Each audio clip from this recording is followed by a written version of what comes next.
What's up everyone, Josh here with Ohio Fish Rescue. Today we're going to go over the top 5 beginner monster fish.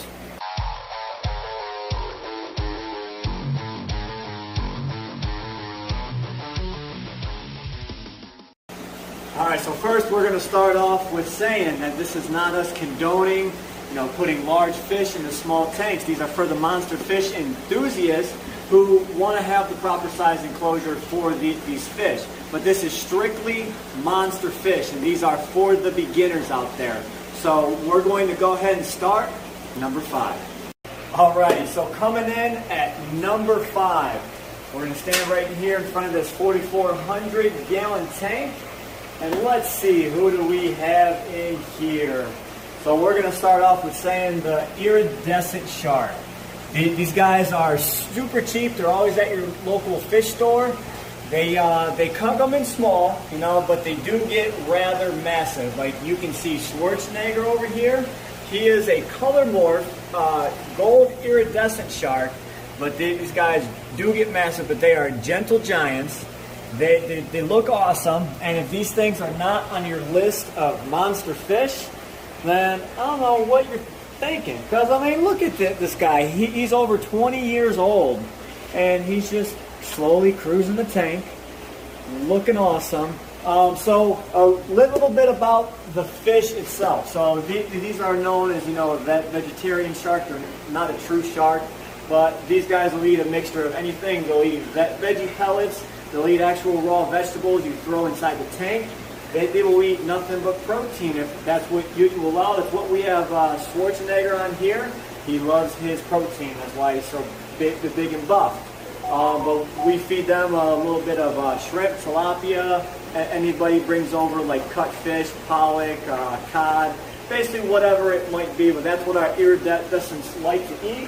And they are peaceful fish. They're not causing havoc. Like you can see, we've got a small iridescent shark in with large ones.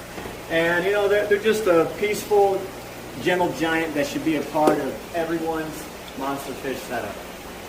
Alright, coming in at number 4. So these are not in any specific order as this one's better than that one. I just picked my top 5 and we're giving you a little bit of variety. You've got bottom dwellers, you've got top dwellers, you've got mid dwellers, you've got big ones, and you've got big ones. So coming in at number 4, we're going to go ahead and give the Paku some love here. So this right here is our Paku Big Betty. We actually rescued her from a 125 gallon tank. That was a 6 foot long, 18 inch wide tank, and this big mammoth of a Paku was trapped in that tank for, she was 18 years old. Now she was bought in 2001, now, so she's 20 years old right now. You can tell she's an old girl, but if you love monster fish, you got to give love to the Paku. They're big, gentle giants. Even though they can be buttheads sometimes, they'll splash you as you walk by the tank. They're pigs, so they want to eat everything, but like I said again, these guys are mostly vegetarian, but they will eat meat, so basically, you got to throw some food in there, let the Paku get their fill, and then everyone else in the tank can get some. Unless, of course, it's other monster fish and we'll just bully each other out of the way. So right here we have the red belly Paku. Right underneath of them, this is a true black Paku. It's olive green with a black belly. And this is actually called a tambiki. It's the largest species of Paku. And they can get over 40 inches long and over 100 pounds. Now, you imagine a 100-pound Paku? I don't want to. Coming in hot at number 3. So I give you guys a gigantic 100-pound mid-dweller. I give you guys a 50-pound mid-dweller. I got a common occurrence here. But let's get something that loves to stay at the top of the water. For all you beginner monster fish keepers out of there, you gotta love the arowana. These guys can get massive. Silver arowana can get well over 4 foot long. They come from South America, and they are powerful jumpers. We have 4 different silver arowanas here. You always have to watch when you're feeding on top of the tank.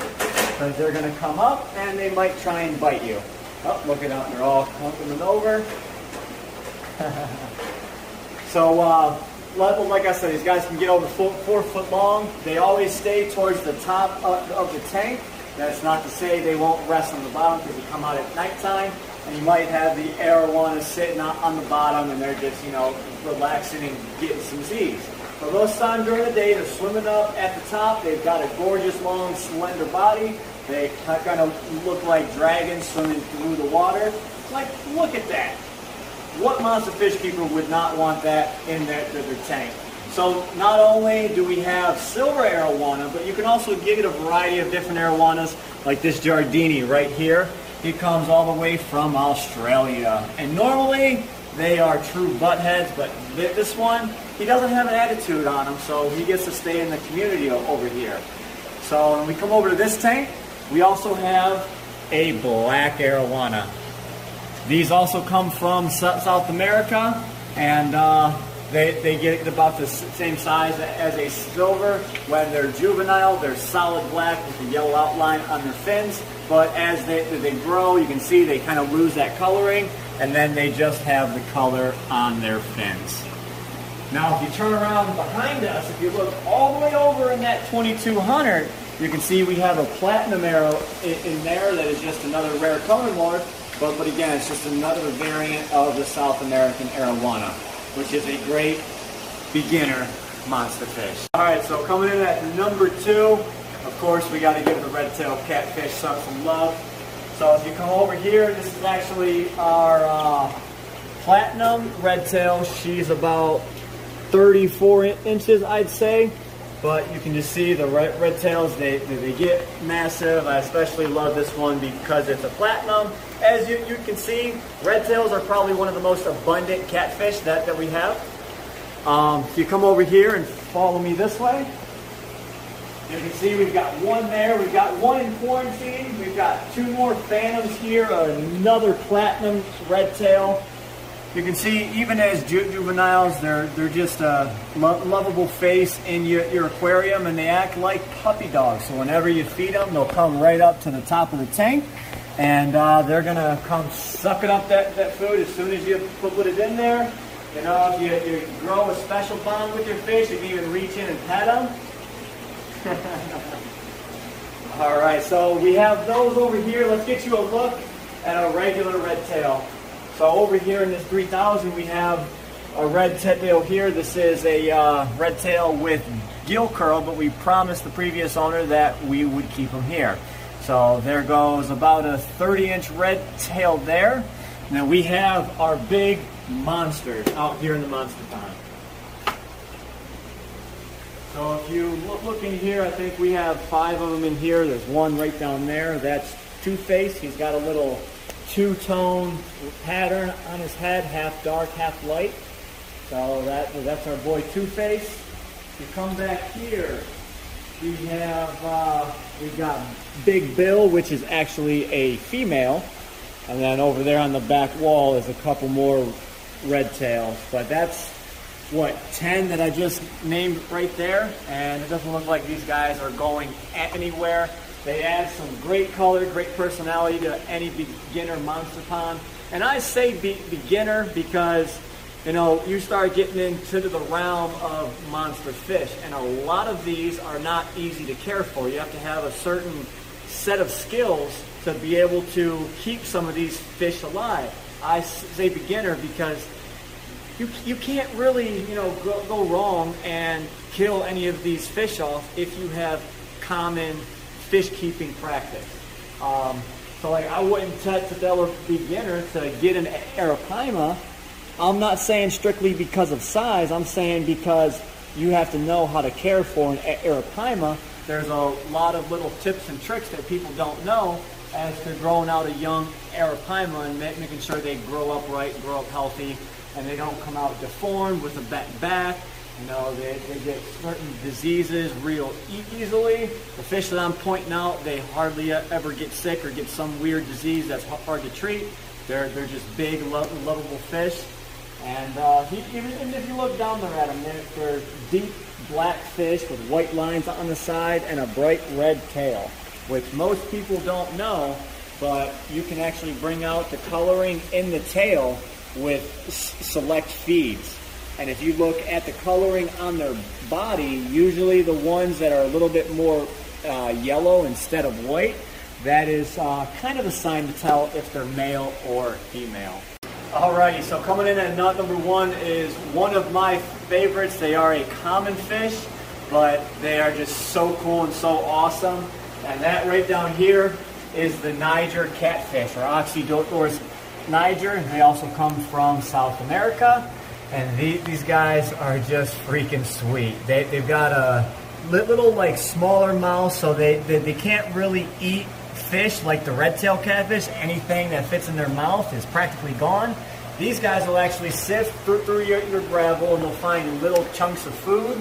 And you know what? They get massive, which we have one out there that's about 4.5 foot long.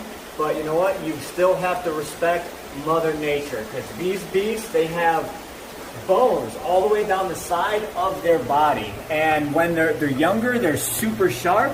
But when they're bigger, they're a little bit more dull, but they have more power in that body. So you have to, respect them. You got to be able to know how to handle them. But these guys are cool because you can have them in a community of smaller fish. You don't have to worry about your fish getting eaten like you do with some of the other fish I mentioned earlier, red tails. But yeah, these guys are just big, gentle giants. If you actually come out here, I'll show you the rest of mine. I actually have one in here. So I have these guys as a cleanup crew. They keep sifting through all the gravel, and they keep it nice and clean. And they're just an attractive fish. They got cute little whiskers all over the front one of them. If you happen to be in there cleaning, they'll come up and suck on your toes. They'll, all right, out here we'll show you my big guy. Right down here, that big chunker, that is a 54-inch Niger catfish. That is that is the largest one that we have, but is also one of the largest ones that I've seen in captivity. I'm not saying there's not one larger out there, but that was a recent rescue, and it surprised me because we're used to monster fish here. We see them all the time. We grow them out. So that one came in, and that was impressive. So that big guy went straight into the monster pond. He's going to stay here so everyone can enjoy him for a long, long time. So that brings us through our top 5 beginner monster fish. But I don't think we're done there. We're also going to give some honorable mentions. So we're going to pick 2. And starting with first one, we're going to go with the alligator gars. Now, these guys, they have a little bit of an attitude, but if you're just starting out and you want some cool monster fish, they're absolutely fun to feed. They grow fast in their first few years of life, then they start to slow down. But if you're thinking about an alligator gar, you have to think long term, because these guys do get massive, and the larger they get, the more attitude they have. So you see we have 2 regular alligator gar in here. We have 2 platinums, and I also have a xanthic and albino in the other room, followed by a melanistic. I don't have this many of any other species of gar. I have a long nose, I have a short nose, I have a Florida, but I just have one of each so we can educate the masses about the different gar species. But alligator gar are so awesome that I have a bunch of them. Alright, so our second honorable mention is in this tank. And before we get to that, look at those beautiful albino and xanthic short body alligator gars. Those are some beauties. So honorable mention number 2, we have the giant gouramis. These guys are absolutely awesome. You look at that face. It's only a face a mother could love. It's so cute. It's so ugly. It's cute. So we have a couple giant gouramis in here, over here in the 4400. These guys are also more of a vegetarian, but they will eat meat as well. We have Heisenberg in there. There's another one. Actually, they're all 3 right there in the trees. So So there's a red-tailed giant gourami, there's 2 regular giant gouramis. So you guys are starting to see a trend here. All of my awesome beginner fish, I have a lot of them. There's 2 there, 3 here. I have a red-tailed giant gourami here. But oh wait, there might be more. If you come over here, we have another albino giant gourami in the 3,000. We have a regular one back there. So giant gouramis are everywhere. They're awesome. Sometimes they can have a little bit of an attitude, but you know what? Most of the time they are friendly if you have them in a large tank. They're going to leave everyone alone. Come back out here. And of course, we have one in the monster pond. Over there is Gus. That is, he's going on about 25 years old now. We rescued him from Aquarium Adventure when they closed down. Geez, probably about 16 years ago they closed down, and that was a mascot that was at the store there for as long as I can remember. So we don't have an exact age on him, but he is very, very old, so he's living out his life in this monster pond. So that was our top 5 with a couple honorable mentions. I hope you guys enjoyed it, and I will come back with a top 5 intermediate fish for all you monster fish freaks. All right, guys, hope you enjoyed. Be sure to hit that subscribe button, and as always, stay fishy, my friends.